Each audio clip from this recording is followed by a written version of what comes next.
Hey, this is Mike from the Run Testers. This is the new Nike Vomero 18, the update to Nike's cushioned daily trainer. Now it's fair to say we're big fans of the Vomero 17, and there are some changes here on the new Vomero, and a bit of a clue here to what they are on the back of the shoe. And we'll get into what those are exactly. Then myself and Kieran will get into some early running thoughts and let you know whether the Vomero 18 is shaping up as a good upgrade on the 17 and whether this is a cushioned daily trainer shoe that you should be looking out for in 2025. So here are those key Nike Vomero 18 details. This will be the first of a line of new Vomero shoes to launch in 2025. This first one is priced at £135 in the UK and $150 in the US, which means a slight drop in price on the Vomero 17. Weight-wise, the Vomero 18 weighs in heavier, with a size 9 coming in at 325 grams compared to 300 grams on the 17. The drop sticks to 10mm, with stack heights increasing at both the heel and the forefoot. And that's to pack in more ZoomX foam, which is now matched up with Nike's ReactX cushioning to provide comfort, protection, and still give you some of that ZoomX bounce. The upper remains an engineered mesh one that adds more padding at the heel and collar, with a waffle-style outsole design once again in place to provide plenty of grip. Fit then, and I ran in a UK 8.5, which is my regular size in Nike. And I like the fit. It's all about plush comfort with a roomy enough toe box. The padded heel collars really hold well. No rubbing, just soft comfort. These padded tongues also let you lock the laces down without any unwanted pressure. I think overall the uppers have a good amount of flex. They secure nicely across the toe knuckles without being tight. So those uppers flex with your feet as you move. I had no problems with getting good lockdown, and I would recommend going true to size in these shoes. So in terms of fit, it's looking good for me so far in the Vomero 18. I've got mine in a UK size 8. That is my usual running shoe size. Generally going true to size in Nike's kind of shoes, particularly daily trainer shoes, has worked out well for me on most shoes. I think the Pegasus, the Nike Infinity RN4, the Invincible, felt a little bit long for me. So that's probably the only time where I felt the sizing's been a little bit off. But generally, I think for me here, it's looking pretty good. I think things to kind of draw attention to here, it's the toe box. I was expecting something a bit kind of bigger and kind of a bit more higher volume. It's quite low volume for a toe box, and it hasn't felt uncomfortable in that first run. I think I'll be interested to see how it feels on a longer run and whether there's good amount of room there to kind of spread out in. But generally, I didn't feel kind of any undue pressure on any of my toes or anywhere in the front of this shoe. Midfoot hold, pretty good. Lacing, pretty standard. There's a lot of padding in this tongue, which I think from a comfort point of view, great. I think in terms of getting that lockdown on the top of your foot, I think I really had to kind of cinch these in a bit tighter to really kind of make sure you're getting something tight enough on the top of that very padded tongue. Kind of good kind of level of padding in the heel collar as well. It's going to do a good job in terms of offering that kind of protection around there and keeping things kind of stable and controlled around the back. So yeah, I think for me, going true to size, I think is going to work. And I'm kind of liking what I'm seeing. The main thing I would say I'm looking to see is whether that kind of low volume toe box or lower than expected volume toe box is going to be enough room on longer runs. So then I'm just back from doing my second run in the Nike Vomero 18. Yesterday I did a 2-miler where I had some faster paced miles. I think I hit something sort of sub-7s in there. Today I did a mix. I went from sort of cruising pace, bit of marathon pace, something a bit slower in there as well. About 7.5 miles today, an hour on feet. A good test for the shoes overall over those 2 runs. And the first thing that you notice if you've come from the Vomero 17 into the 18 is that bigger stack of cushioned sort of ZoomX and React, that combo. And what you're getting is a much softer but slightly bouncy, slightly springy ride. There's much more energy, I think, to the shoes overall. They are heavier, and I know that's one thing that a lot of people have kind of commented on already, that these shoes look heavy, and they're certainly up there in terms of the weight on the foot. I don't think they run too heavy though, and I think at cruising pace, you're getting lots of nice cushion, plush comfort, and the trade-off to me feels okay. I think this is a shoe that has, on first impressions, pretty good balance to it actually. Those miles were comfortable. There is a bit of energy coming back. If you want something that's going to sort of take away the edge of the road, they're doing that very happily. One thing I noticed, there's a bit more cushion when you're landing back in the heels. It's a bit softer back there than when you're up on your sort of mid to forefoot.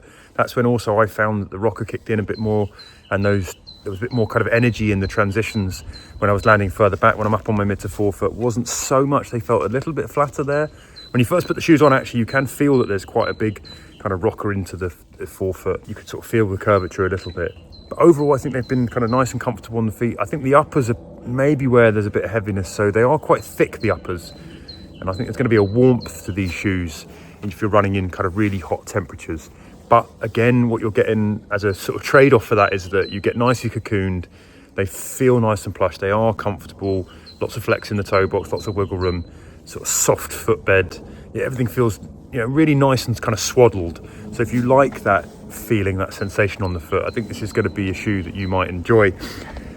I enjoyed those miles in them, actually. I've been on sort of fairly heavy legs coming off the Trans Gran Canaria Marathon, and yesterday was the first time I felt like I could really push the energy. And when I did, these shoes actually responded really more than I thought they would for what is going to be a max kind of cushion shoe.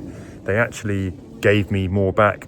So I don't think they're necessarily like a one-trick pony either. That's my first impression. I think they're going to be able to do a bit more. They cope with the sort of 6-minute miles. When I was tired out there today at the end of the run, they did feel a bit more sluggish though, but then that's where the cushioning kicks in and they felt nicely cushioned. So yeah, I think my first impressions of the shoes are, I've enjoyed the miles in them. I think they're ticking a lot of boxes. I think they're a better shoe than the Vomero 17. I think they've probably got more range and versatility in them.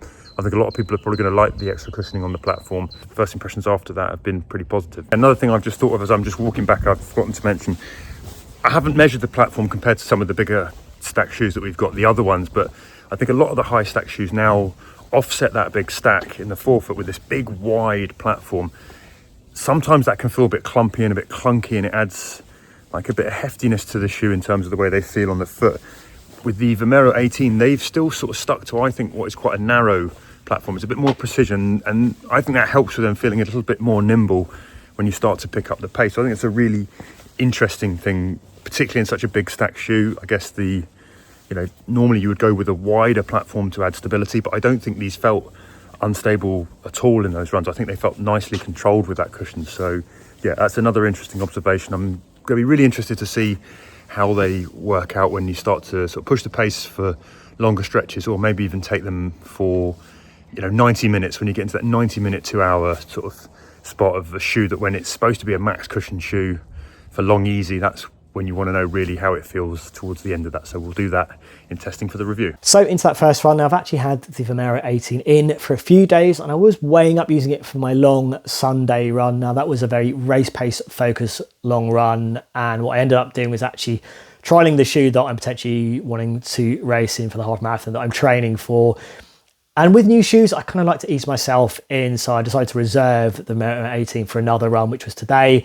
That was a 5-mile run at a very relaxed pace, kind of target pace of kind of 8:30, 9-minute mile pace. I ended up actually going out, or kind of running generally a little bit quicker than that. I'll get into why I think that is. Now, this is the first time that I've run in a Vomero shoe. I have run in other Nike daily trainers, so things like the Pegasus, the Nike Invincible, the last few versions. The Nike Infinity RN4, which I know was an absolutely loved, debuted that ReactX cushioning, which is now in here with the ZoomX one on the Vomero.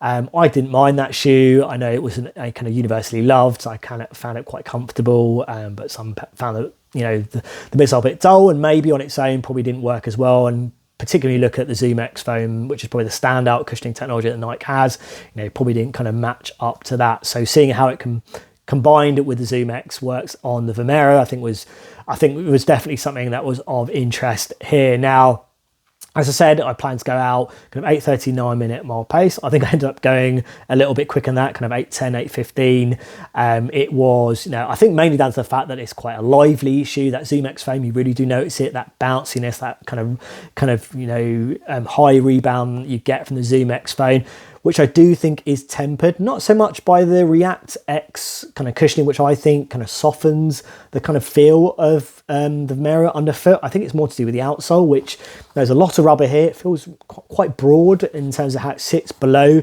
that midsole, and I think that helps to kind of tone down some of the wildness that you can get from ZoomX, that we have seen in kind of, racing kind of focus shoes from Nike. So I do still think you get that kind of liveliness, but it's not overly lively. I think it's just enough what you'd want over kind of longer runs where you want a little bit of fun, but you don't want it to be the bounce of kind of liveliness that's going to maybe kind of put a lot of, impact on your legs. Now, I think, another thing for me that I've noticed, and I haven't run in the previous Vomero, it has jumped up a little bit in weight.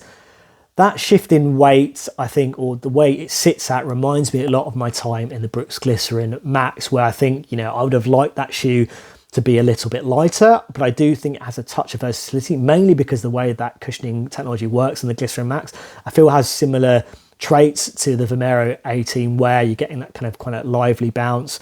You're getting it on a quite big stack. I think what that does, and the rocker that you're getting that shoe and like this shoe, allows you to run a little bit quicker. I wouldn't say kind of all out faster paces, really up tempo paces, but kind of moderate pace. Still going to be a shoe that you're going to run more relaxed and easy in, but kind of more moderate paced kind of runs, I think absolutely can handle it. And that's kind of what I'm seeing from the makeup in the Vomero 18. Now, I talked about the outsole from a kind of balancing that ride side of things. I think from a grip point of view, absolutely fine. There's a lot of rubber here, maybe not all over the shoe, but in those kind of key areas, that waffle style tread that we've seen on outsoles from Nike before, I think is going to work very well for pavements and roads. I actually, at the end of my run, kind of wandered into my park near me and kind of went on some muddier surfaces, and it felt absolutely fine and felt like it wasn't out of place there.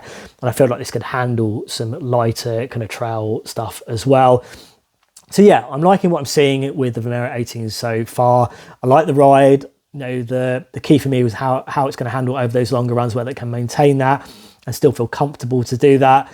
I think, a little bit concerned about the weight. I wish it was a little bit lighter. Maybe it would have upped the versatility in this shoe, but I do think it has some versatility. Maybe at the lower end of my paces, but I think definitely it's going to have something there. And that's something I'm definitely looking and keen to explore. So a good first run in the Nike Vomero 18. Definitely looking forward to spending some longer running time in this shoe. So some early thoughts on the Nike Vomero 18 after a not too long first run in this shoe. And I would say I like what I'm seeing so far. It feels like a max cushion shoe that it, fit wise feels very good. I think comfort side of things feels, solid as well. And that ride, it feels like it's giving you just enough to if you're out and you're looking for a shoe to soak up a lot of your kind of daily running mileage, it's going to give you some enjoyment there as well. A couple of things, maybe I have a little bit of kind of question marks over the weight. It obviously has got heavier than the previous shoe, and I would like to have seen it a little bit lighter to see how it feels. Maybe having a bit more ZoomX in there as well. I think that's a real standout quality in this shoe. And I think, there are obviously bits and elements in this shoe that help to stabilize the ZoomX that is in here, but maybe it could have had a little bit more in there to just inject a little bit more kind of fun into that ride. I would definitely put it with so far I feel like it's going to sit well with other kind of max cushion shoes or standout ones that have kind of launched over the last kind of 12 or so months. So things like the Brooks Glycerin Max, I think it's most similar to the Glycerin Max. I think things like Super Blast 2, which obviously is more expensive. I think the Skyward X, again, from Hoka is more expensive, but those are very fun, enjoyable, long run shoes that I know you can spend a lot of time in. And I feel like the Vomero 18 is going to sit well with those other shoes. It is cheaper, so it's going to be a more affordable, kind of comfortable long run shoe. Is it going to be the most versatile? I think it's versatile in the sense that the Glycerin Max is, where it can allow you to drop it slightly, but above your kind of more relaxed recovery kind of style pace. And I think it would be absolutely fine, and that's kind of what I saw in that first run. So definitely some positives here with the Nike Vomero 18. Definitely want to see how it handles some longer runs, which I do have coming up. But yeah, so far so good. I'm liking what I'm seeing in the Nike Vomero 18. I clocked around 10 miles in the Vomero 18. My first impressions have been largely positive. I really like the extra cushion here compared to the Vomero 17. That shoe had some pop, but didn't feel quite as lively, I don't think, as this one does. These have much more of a kind of cushion and spring thing going on. What I'm really surprised about, though, for the big stack shoe with that massive 46 mils in the heel, is that I don't think that it's too soft or too wobbly. There's still a lot of control here for what is a pretty smooth ride. There is some squish, but I don't think it's overdone. I like the narrow platform that I think brings some precision. Maybe that's why I don't notice the weight of this shoe on the foot as much as you sort of would think from what they weigh on the scales. Now, I was a fan of the Nike Pegasus 41 for being a good but maybe more traditional all-rounder, and I think Nike has added stack to the Vomero 18 but hasn't moved miles away from that overall vibe. This feels like a shoe that I'm going to be able to do lots of different miles in. More cushion but still controlled, and at a sub 140 price. I think they've priced it really competitively too.